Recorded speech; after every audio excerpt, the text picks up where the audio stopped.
Hey, Joe Zarzaur here with Dr. Malone. Today, we're talking about wrongful death cases.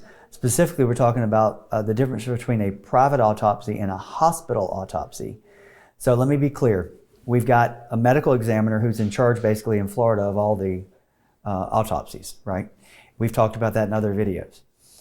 In addition to the medical examiner autopsy, which is probably a really good autopsy most of the time, there is a lower level, I'll call it, autopsy that hospitals perform within their facility when somebody dies in their facility, usually the result of some medical care.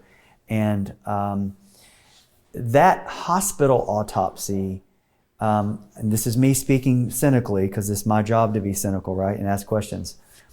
Many times the hospital autopsy is to placate the family in a very general sense so that the family feels like something has been done after their loved one passed away that gives them some answers. But here's the problem with the hospital autopsies. The hospital autopsies are performed by the place that many times is going to be the subject of criticism later on by the lawyer or law firm, right? From a medical malpractice standpoint. And the hospital autopsy itself, as Dr. Malone is going to talk about, is a lot more general and a lot less conclusory than a private autopsy. So, for instance, if you lay the reports next to each other, the hospital autopsy is just going to be more like an observation type document. I observed these things. I observed this thing about the liver. I observed this about the heart. I observed this about the eyes. I observed this about the spinal cord. But it's not really big on connecting the death to those observations. It's only really about just saying what things look like. Sort of like an anatomical examination and depiction on paper of what's being observed.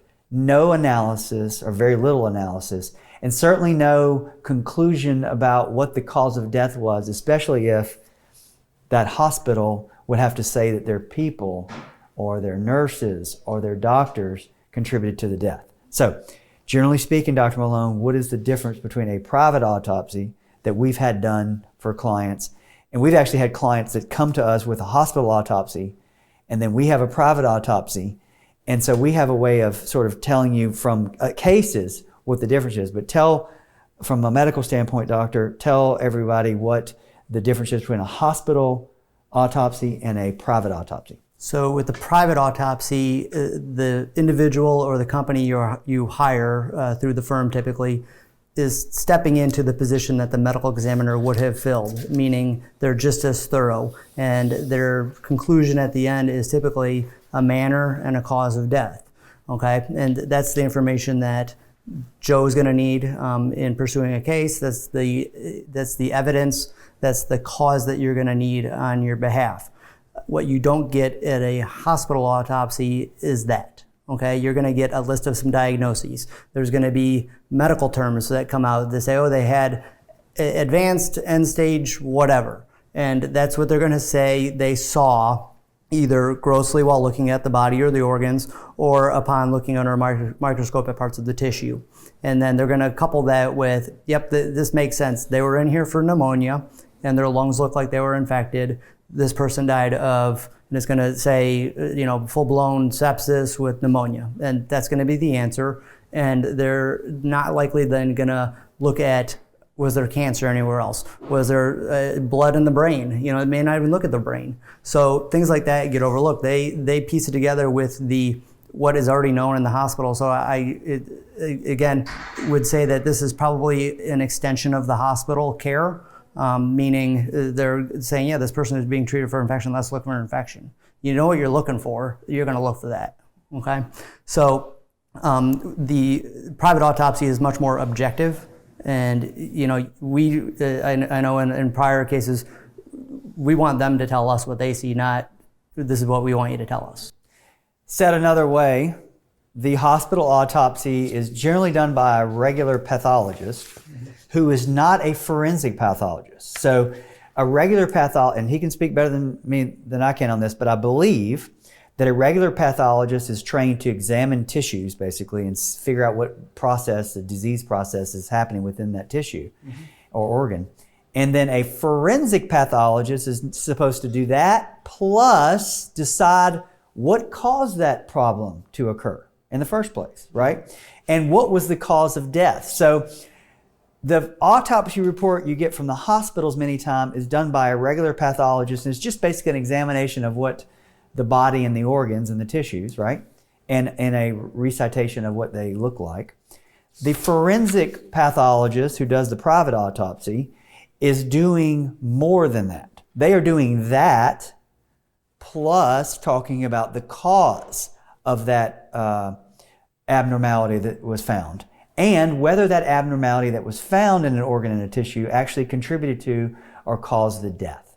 So, and that's obviously what we're doing in this business, right? Because we're trying to figure out what was the most likely cause of death. And if you don't have a really good forensic pathology examination following death, and all you have is the pathology exam that's done at the hospital, you're only halfway there. And so now, does this prevent you, if the hospital does an autopsy, does it prevent you from having the forensic pathology? It absolutely does not.